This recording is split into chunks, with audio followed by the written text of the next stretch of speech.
Hello friends, আশা করি সবাই ভালো আছো। আমিও খুব ভালো আছি। আজকে আমি চিংড়ি মাছের রসা বানাবো। দেখো, প্রথমে আমি কিছু চিংড়ি মাছ নিয়ে নিয়েছি, কেটে ধুয়ে পরিষ্কার করে। তারপর কড়াইতে সর্ষের তেল গরম করে নিলাম, দিয়ে দিলাম সামান্য পাঁচফোড়ন, তারপরে কুচো পেঁয়াজ দিয়ে দিলাম। পেঁয়াজটাকে আমি ভালো করে ভেজে নেব। দিয়ে দিলাম কয়েক কোয়া রসুন কুচো, কাঁচা লঙ্কা। ভালো করে মশলাটাকে আমি কষিয়ে নেব। দিয়ে দিলাম টমেটো,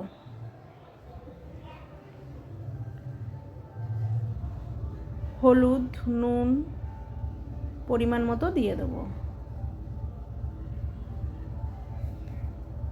চিংড়ির রসা বানাতে গেলে টমেটো কিন্তু মাস্ট, তাই আমি গোটা একটা বড় টমেটো কেটে নিয়েছি।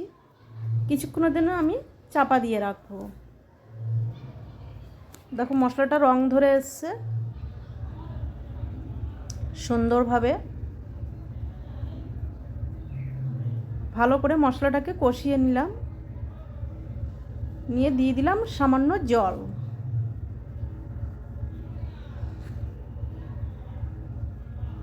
দিয়ে দেব জিরে গুঁড়ো, সামান্য চিনি,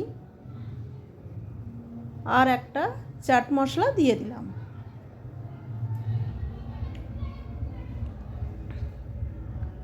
মশলাটা আমার তেল ছেড়ে এসছে, দেখো খুব সুন্দর কালার এসছে। এবার দিয়ে দেব চিংড়ি মাছটা।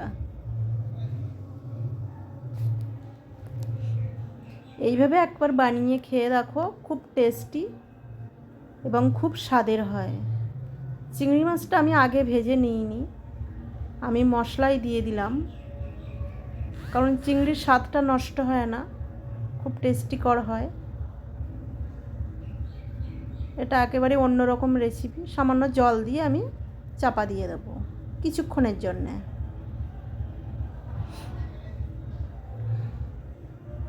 চিংড়ি মাছটা যাতে সেদ্ধ হয়।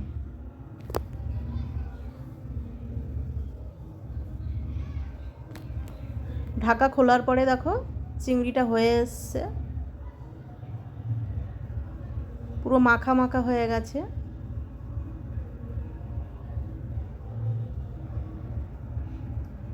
গন্ধটা কিন্তু দারুণ আসছে। দিয়ে দিলাম ওপর থেকে সর্ষের তেল। সর্ষের তেল নামানোর একটু আগে দিলে ফ্লেভারটা ভালো আসে।